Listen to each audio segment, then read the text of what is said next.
Ruler কম্পাসের সাহায্যে 75 degree বা 75 degree কোণ অঙ্কন করা শিখবো। আর এই 75 ডিগ্রি কোণ অঙ্কন করতে গেলে আমাদের প্রথমে একটি 90 ডিগ্রি কোণ আঁকতে হবে। 90 ডিগ্রি কোণ তোমরা সবাই আঁকতে পারো, এই জন্য আমি আগে 90 ডিগ্রি কোণ একটা এঁকে রেখেছি। আর 90 ডিগ্রি কোণ আঁকতে হলে যে প্রথম বৃত্তচাপ পর্যন্ত এটা 60 ডিগ্রি কোণ হয়, এটাও তোমরা সবাই জানো।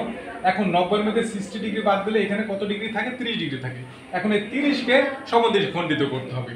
এখন আমরা সেটাই দেখবো, এই 30 ডিগ্রিকে কীভাবে সমদ্বিখণ্ডিত করতে হয়। এবং সমদ্বিখণ্ডিত করতে আমরা সবাই জানি, কী করবে শিখেছি।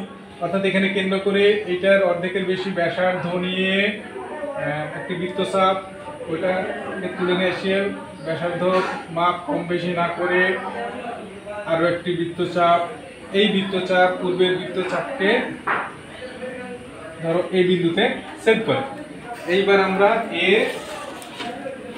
দিয়ে যোগ করব এবং বর্ধিত করে দেব।